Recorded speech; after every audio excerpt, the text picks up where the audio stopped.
સુરેન્દ્રનગર મહાનગરપાલિકાની 52 બેઠકો માટે યોજાયેલી કોંગ્રેસની સાયન્સ પ્રક્રિયામાં કાર્યકરોમાં ભારે નિરુત્સાહ જોવા મળ્યો।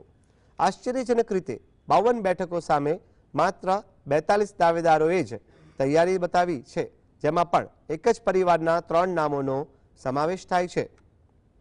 સૌથી કફોડી સ્થિતિ મહિલા અનામત બેઠકોની છે। 26 ફરજિયાત બેઠકો સામે માત્ર 4 મહિલાઓએ જ દાવેદારી નોંધાવી। આપ અને કોંગ્રેસ બંનેની સ્થિતિ નબળી હોવા છતાં ગઠબંધન મુદ્દે મડાગાંઠ યથાવત છે।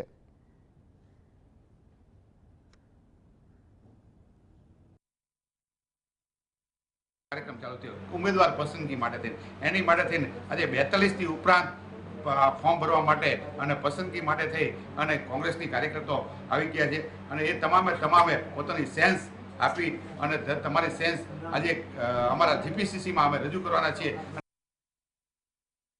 પોતાની દાવેદારી નોંધાવી અને આગામી સમયમાં બાકી રહેતા તમામ ઉમેદવારો પોતાના ફોર્મ ઉમેદવારીના રજૂ કરી અને खूब ज उत्साह જોવા મળ્યો છે આ કાર્યક્રમ દરમિયાન અને આગામી સમયમાં ખૂબ જ મજબૂતાઈથી સુરેન્દ્રનગર મહાનગરપાલિકાની ચૂંટણી કોંગ્રેસ પક્ષ લડશે અને જે કંઈ લોકોના સ્થાનિક પ્રશ્નો છે, ભય ભૂખ અને ભ્રષ્ટાચારી શાસનથી જે આ પ્રજા ત્રાસી ગઈ છે, ત્રાહિમામ થઈ ગઈ છે, એના માટે આગામી સમયમાં કોંગ્રેસ સુરેન્દ્રનગર શહેરમાં ખૂબ જ મજબૂતાઈથી લડશે।